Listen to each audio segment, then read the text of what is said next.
welcome to the Laughing Monkey Music Show. Today about a friend of mine, the Wax Mekanix. How are you? Hey man, thanks for having me.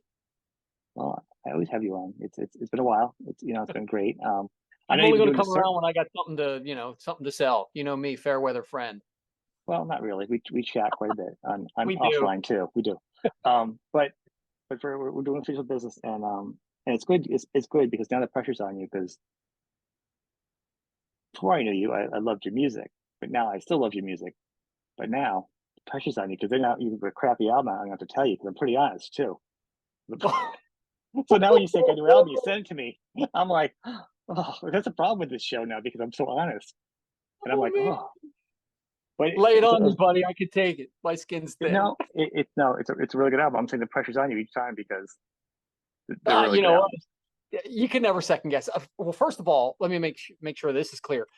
Because you're a friend of mine, boy, do I care if you like it. But I usually don't give a crap about if anybody else likes it. I mean, Well, if I make something, I know if it gets out of the studio, it ain't getting out of the studio unless I like it on right. some level. So, and it has to be sort of sonically and technically okay. And so that's why I have my buddies around me that help me with that. So they're pretty good sounding boards. So not too many turds leave the stall. Well, I think it's incredible. It was incredible. So I was listening. I like to always like before I listen. People have listened to it. I listen to albums a few different ways. I listen to it like in the car. I listen to it at work. I just listen to it like usually when I'm mowing my ginormous lawn. Like some albums are for different times, right? And so I'm listening to this one, this newest one we're going to talk about today. And what Psychotomimetic. I'm not Come, going to say that word. No one is going to hear me say that word out of my mouth. oh, come on. Let me say it just one time really slow and we'll You never can say say as it much as again. you can say as much as you want. I'm not going to say it. I'm going to say the Psycho album. There you go. But I like that. No, that's great. That's perfect. yeah, I'm going to use but that. Can I use that? you can it's all for free. The first ones are free. Fried chicken. But I think what I've noticed is is your songwriting is still good. Like it's continually growing. It wasn't just like you had like the first rock album you have like you have your whole life to write an album and it's really an awesome album. And then the second album comes out and you're like, it's okay, there's some other stuff on it. And then you start getting to your third release and fourth, like because now you're doing singles and like EP type things. So the releases aren't like solid album. Right. Well, so this new batch of stuff is just as strong, but I see change in the songs too. I see you do, you know, uh, you look at you now, you change the tone, like so it's you're still an artist, you're still growing each album. It's not like you're not doing the same album each time, They're you not know. With deliberate. The changes aren't deliberate. I just kind of well, some follow people them where do, they and go. but that's why I'll still like your first album as much as it is because it's always going to be an original album, and then your second Yeah. album will be like the more I say original, it's easier to keep a lot of favorite albums of an artist if they're all different. Right. If you have 20 back and blacks, Yeah.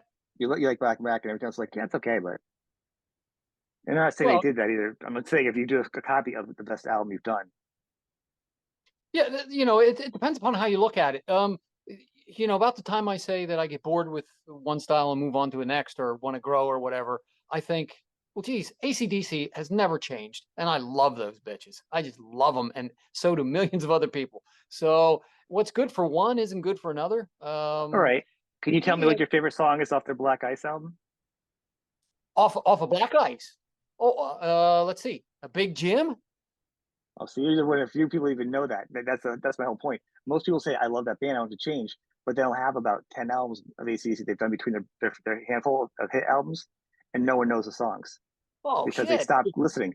But, so Yep. you got me on that one. It's just good, but that's the point. Like normally, people don't go any further. Oh, People well, stop growing. yeah, they think, well, Musically. Back in Black at the end of it, they don't know about Fly on the Wall or Flick of the Switch or any of that Yeah, stuff. So yeah, some of I the mean, better do I? albums actually came out afterwards. But I'm saying, but to me, you know what I'm saying? Yeah, Like most people don't know, and it's like, yeah, they're great, but you haven't listened for 20 years, so that's the whole point of an artist. If they're doing the same album, you wouldn't know. But like, yeah. Well, it depends upon what you come to the party for. So if you come to the party for what the artist is doing in some sort of arc of their career, like I do, like I go to Neil Young not for the individual albums, but just to watch how that dude does what he does. Same way with Dylan and the Beatles and AC/DC. I love them the same way. Boy, if they came out with some sort of highbrow concept album, I'd be the first guy that would be pissed. That's for sure. And Kiss was a perfect example of that too. Even though The Elder was great songwriting from songwriting standpoint, yeah, there actually had is some no, good stuff on the album. It's really weird going back and listen to it.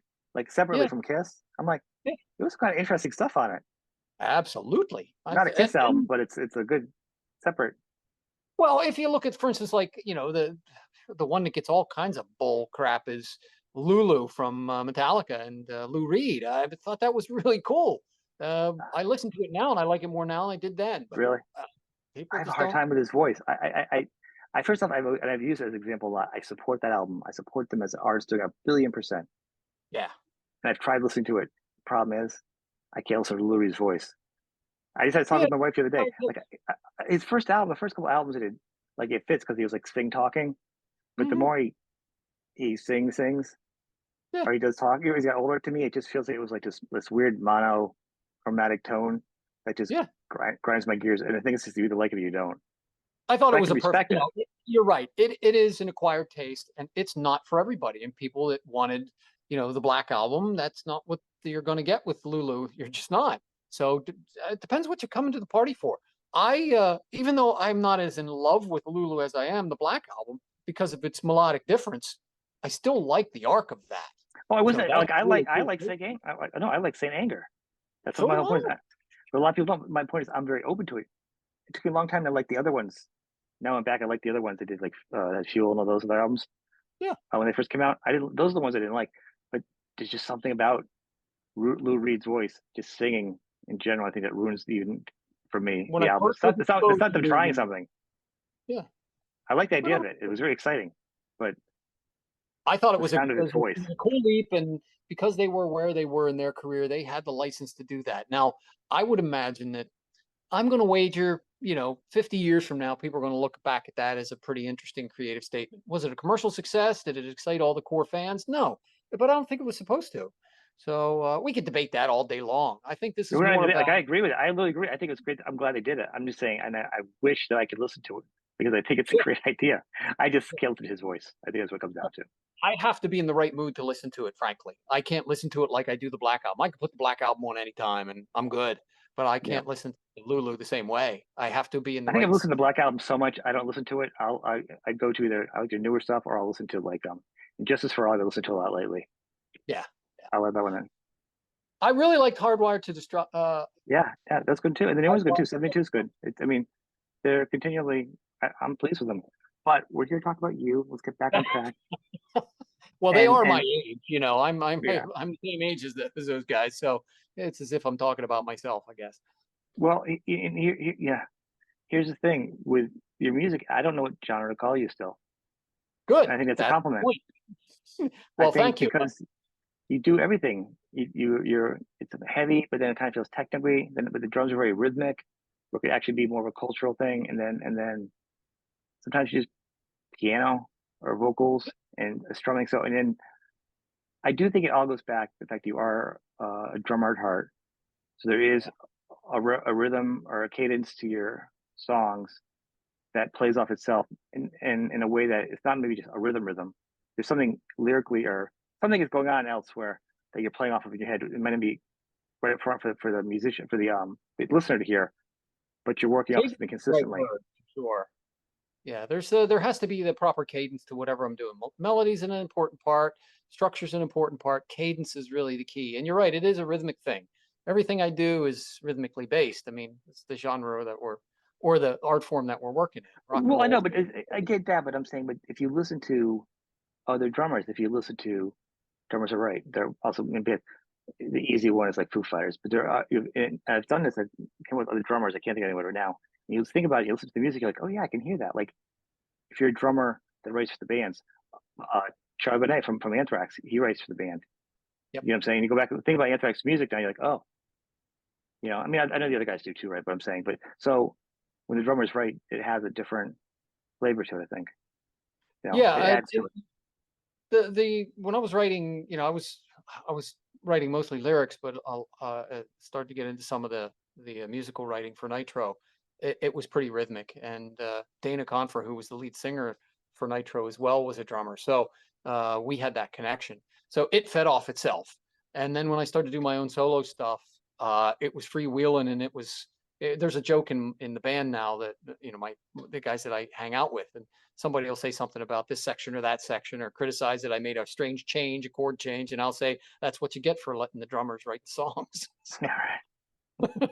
You see the joke going on Facebook. The guy saying, "If you date a musician, you get compensation. You might be eligible for compensation." Like the old joke there. So with the other topic though, I noticed, and you can tell me, you talk a lot about like God or some kind of spirituality a lot. What's the connection there? I mean, I'm not digging personal because it's in the lyrics of almost every one of your albums you've done now or EPs. So Yeah. Well, there are two ways of looking at this. One is they're autobiographical, and the short answer is no, they're not.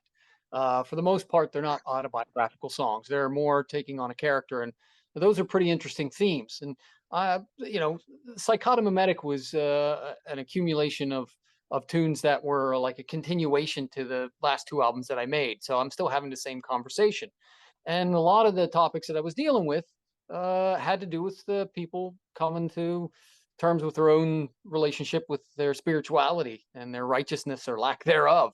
So, God and the devil are two archetypes that help me to, I guess, get my point across. So these aren't personal statements by any stretch. I don't write confessional songs. That's for sure. At least I don't think so. good, My because in the psychoanalyst third track when you begged to talk about differ. murdering someone, I was kind of concerned if that was your confession. Yeah. No, it's but and that makes sense to me. The character driven stories because like the first time, so we're talking about the first song actually. So Jeremy Hillary, first off, the name sounds very like being from New England. It sounds like it would have been somebody 100 years, 200 years ago that helped discover Hartford or my city nearby me or something. The name and the way he's talking about it, feels like you're talking about. At first, I hear it, I'm like, it feels like a very heavy um, feeling of an older colonial type of name and character. I'm like, where's he going with this? Because I'm first here because that's what I envisioned when I first heard it, and then I was listening to the lyrics. I'm trying to interpret it back the right way, the way you wanted it. Because when I hear that name and I hear the music, I'm thinking, oh, this could be really good. Like, because that's where all the dark, right where I worked is where they buried the first person that got witch trials, like the guy pointed somebody out. Yep. So like Yep. Salem witch it feels like trials. German. Yeah, but that's like there's a graveyard right next to my building at work. I look down at it and it's like there are people buried that were involved in it. So to me, I'm like Jeremy Hillary was part of it. Like it's like Well, the name sounds like it's me. there was no black magic involved at all. There's the character in the Beatles' Yellow Submarine, the Nowhere Man, the little guy. Yep. His name is Jeremy Hillary Boob. So that was where Jeremy Hillary came from. Jeremy Hillary Boob. So the opening line is his name repeated what, 8 Yep. times? Jeremy Hillary Yeah. Boob. Jeremy Hillary Boob. So that's what it was for. I was referencing that because he was he was the Nowhere Man, I guess. And that was I came up as a child watching that. That was released in 1968, so I was born in 62, so I was perfect for that. So when it came out, I thought that was a great name, and it stuck in my head because those kinds of interesting things stick in the heads of creative kids. So Jeremy Hillary Boob, I thought it was Boo, Boo, and I thought that really tickled my funny bone because I didn't know it was Jeremy Yeah. Hillary Boob, so it was pretty That's funny. even better.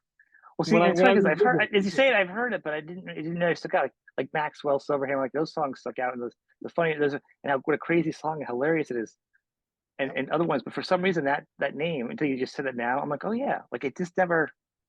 Probably was an album I didn't listen to as much as the other ones either, though. But for some times it didn't. But I mean, Nowhere Man, I caught a lot of the references. I catch a lot of the Beatles references. I can't A really little catch bit of that an one. Easter egg there. Yeah, that was fun. It was, and again, I did that for myself. It tickled me and it meant a lot to me. So in terms of, this earlier question, do I write confessional songs? Well, I guess I stand corrected because now I've certainly confessed that Jeremy Hillary Boob was part of my formative years and it stuck with me all this time. 1968 was when that thing was released. And I remember seeing it as a little child, not in the theater, but when it was on television. And boy, oh boy, did that thing ever tickle me.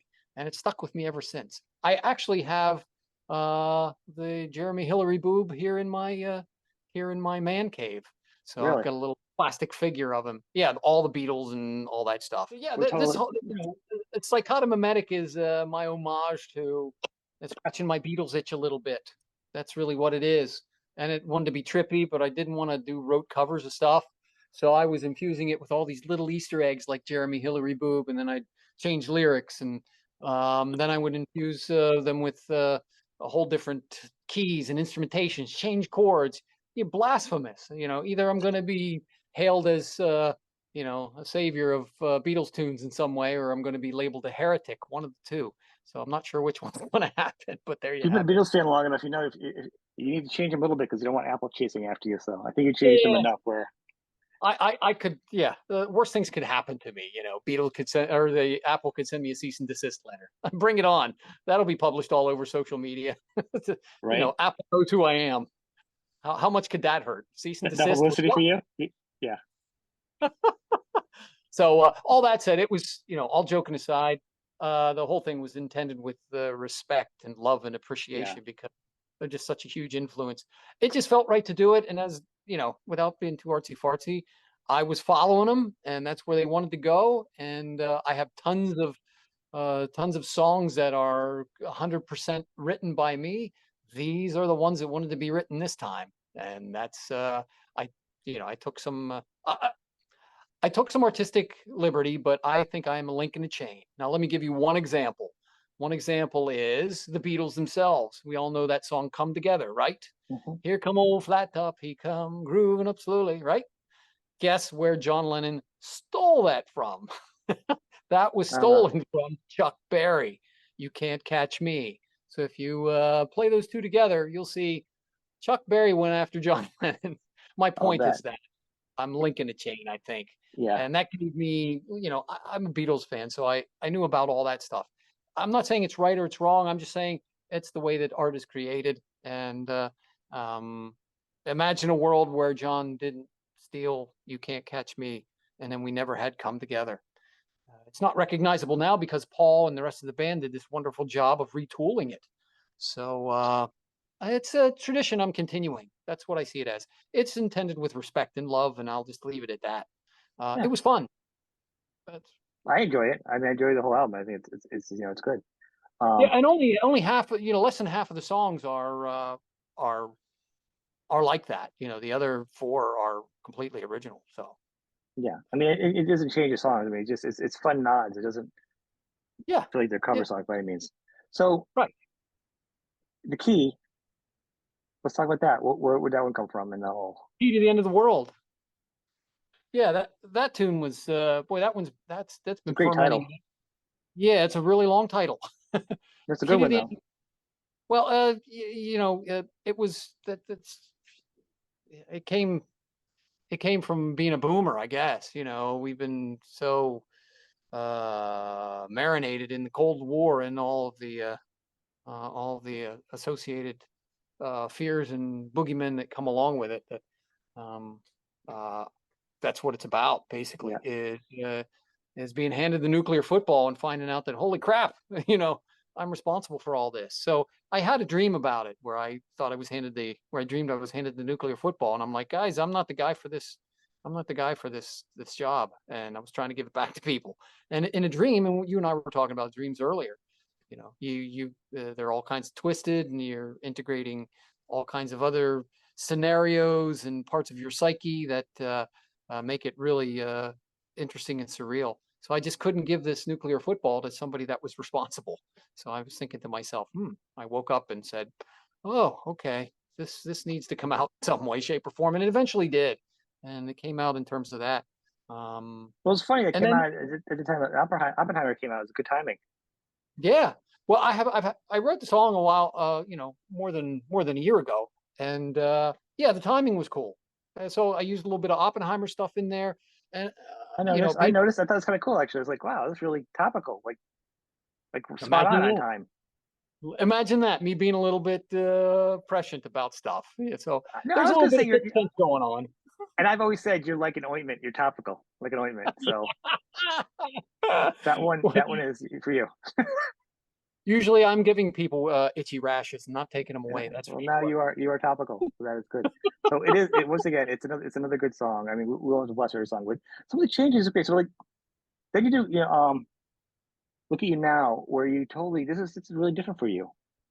What Yeah. prompted this change. There's people that don't know this yet. I want to excite people about the album, so we're not trying to just go through each track to really That's pull it out. It's more about just anybody's watching the show. I want them to be aware and get excited about the album itself. And this one's more a piano based, it different type is. of melody. It's for you. It's really that you've released. It's definitely in a different swim lane. Yeah. Now you may have And other stuff held back that we haven't heard, but as far as released songs, I don't think I've ever heard anything like this. And that was one of the reasons why I did it, was simply because, well, first of all, it felt like it needed to go with the rest of the tunes. You know, we needed something at the end that was kind of a palate cleaner. There's a lot of heaviness going on the record.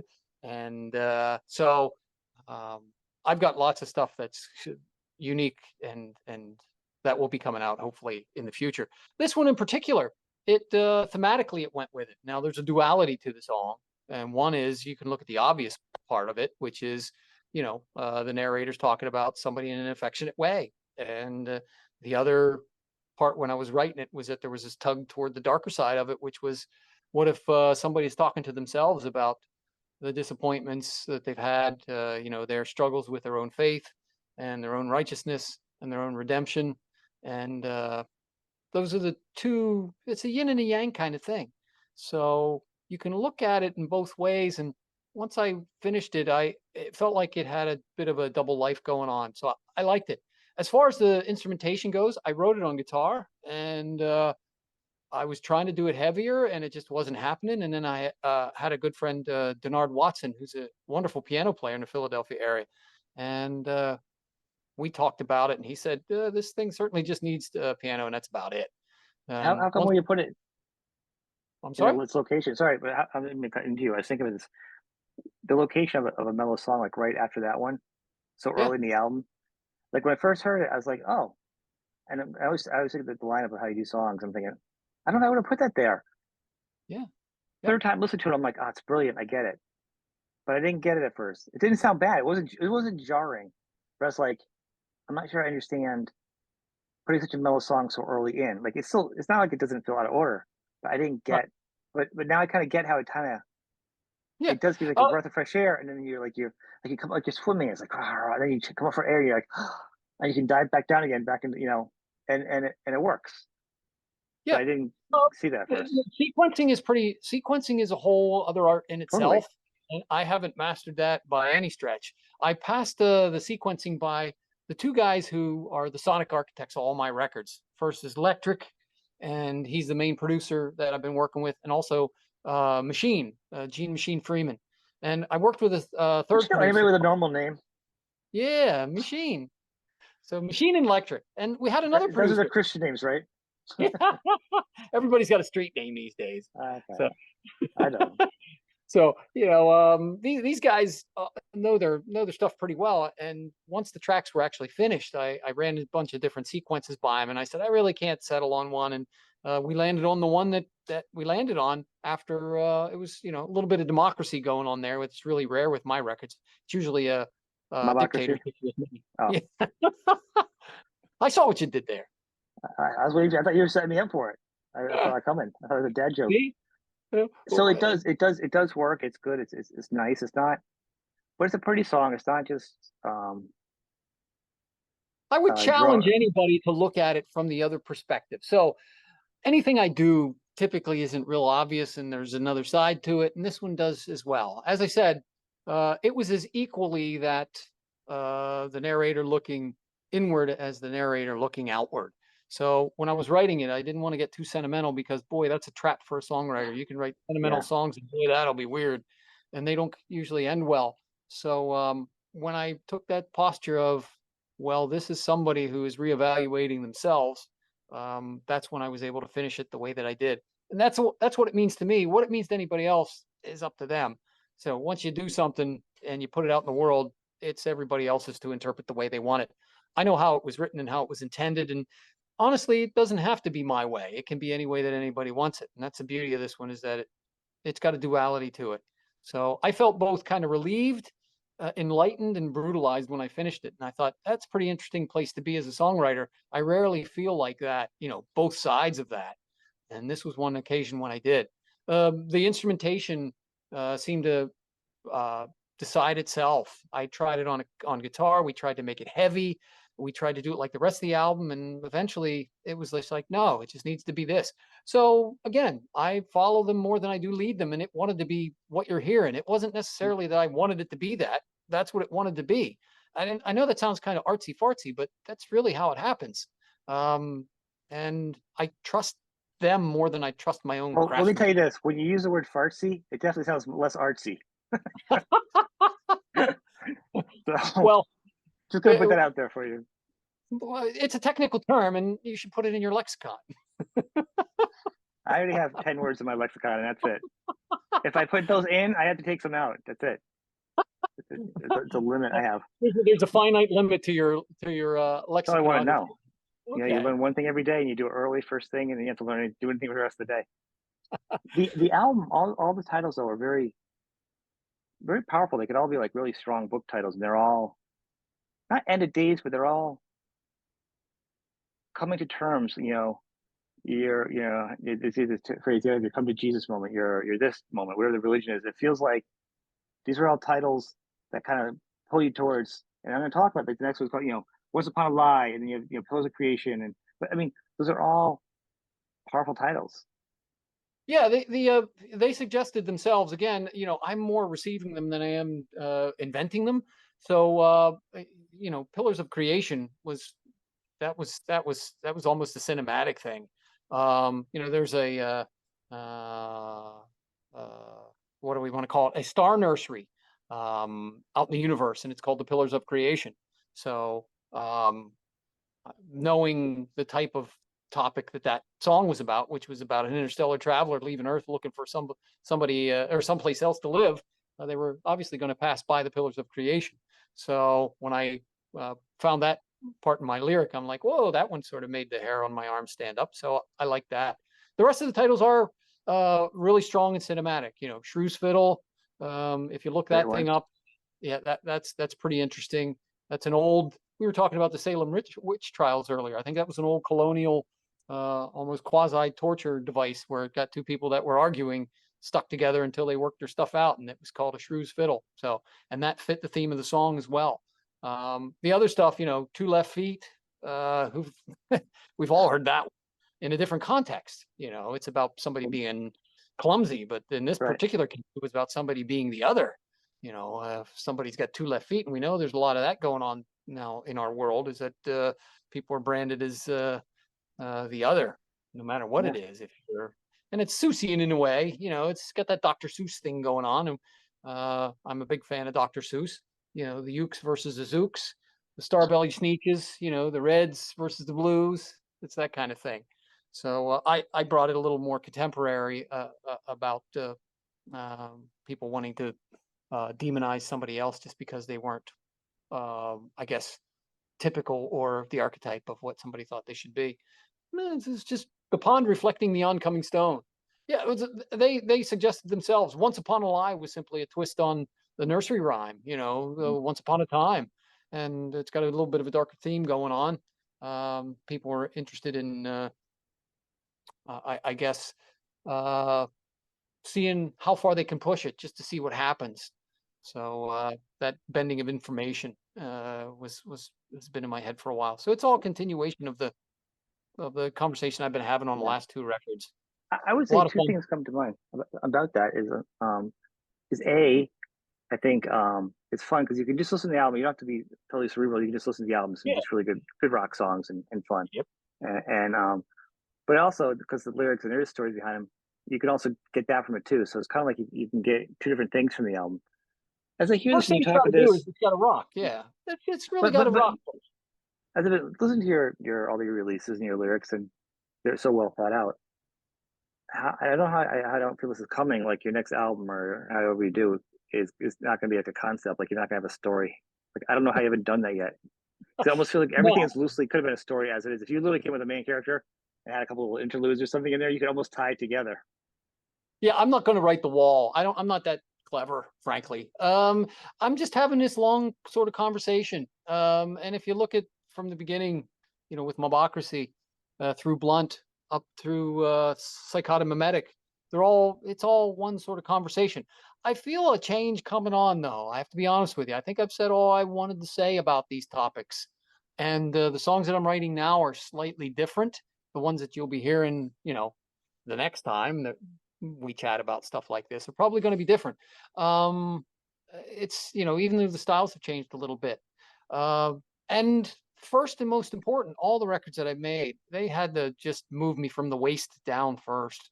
That's a primal thing. And if it's not there, with few exceptions, if it's not Mhm. there, then I'm not going to pursue it. The rest of the stuff, the lyrics are the easy part. It's getting the music right, frankly. But thematically, I think, yeah, you'll next time we talk about a record of mine, I think you'll say, "Oh, okay, that's what you meant."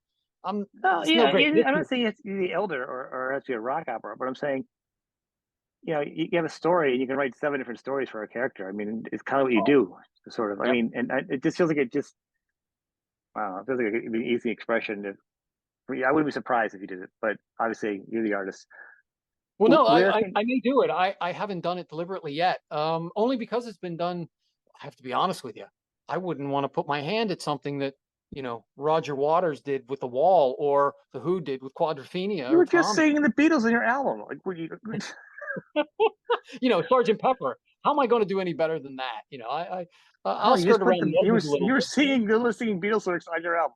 Like, I think you've already dropped that whole shy. I'm shy. Like, that's done. You're done.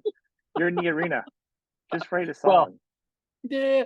Well, I'm not afraid to get in there and run with the big dogs when I feel I've got a lot of power in my legs. But something like that, that's a big bite. I might take it. That's a good thought. Maybe There's I a will lot of do that. artists that have to do it more often, and it's kind of fun as a concept, especially because you Yeah. can do a concept album where it's like totally hardcore, and each Yeah. song is tied to it.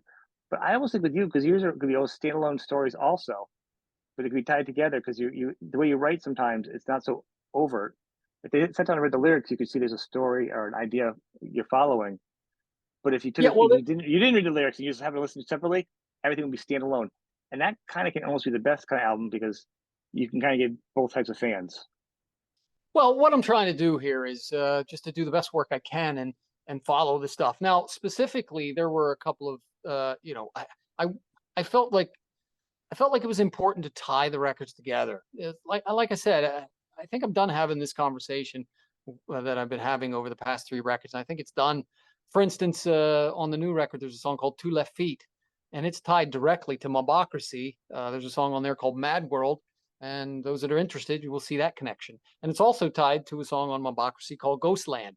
So it's my way of saying we're still having this conversation, folks. I'm not doing it as deliberately as I might be talking about it now. It did happen organically. So whenever I encountered uh, those songs again in Two Left Feet, I left it in there. It felt like it was supposed to be there, and I followed it there. So Well, it's good. I do think it's good, and I know we're there's some videos out there too, and we'll have the links for that underneath here. yeah. Where can people get the album? Check it out. You can be doing any live shows or any more releases? Like, what else can people expect from you? Well, obviously, we're slaves to social media, so what you can kind of do is Google me or hit any of the socials, and I'm there. Gigging, yes. We Next don't say gig. go be on this channel. This is a family channel. Okay, yeah, okay. Am I allowed to say Facebook, or do you have to black me out? No. I was joking about the Google myself thing. Okay. Well, you can find me online just about anywhere. Yeah. So I'm still with Electric Talon Records. So we have a pretty good thing going, and we're going to continue to have fun doing it. They're really good to me, and we're doing a good thing here in Philly. I'm from Philadelphia. They're from Philadelphia, so that's been really cool. Um, as far as live stuff goes, yeah, with the pandemic over, doing some busking, also doing some live gigs with my band. Next gig, I think, is in early October, probably one before the end of September. So we're doing some of that. Not going out on any full-fledged tour because we ain't Bruce Springsteen. You know what I mean? So as far as videos go, yeah, you've got the new one, Pillars of Creation, and on Mhm. the 8th, the album drops, and we're going to have another video called Once Upon a Lie, and then we'll see what happens after that. Excellent. And then the 8th, we talk about is September 8th because I'm not sure what day we're going to do this on. So Right. it'll be out. I want to thank you for Super. being on the show. I appreciate it, man. And Buddy, it's always fun to fun as talk to always. you, and I can't thank you enough. I know you're drinking from a fire hose, and boy, to get some time with you is really important to me. It really is. I want to thank you so much for even giving me the encouragement and the generosity that you show. You do great work, and your audience is lucky to have you, and so am I. Thank you. Yes, you do as you kind. Thank you.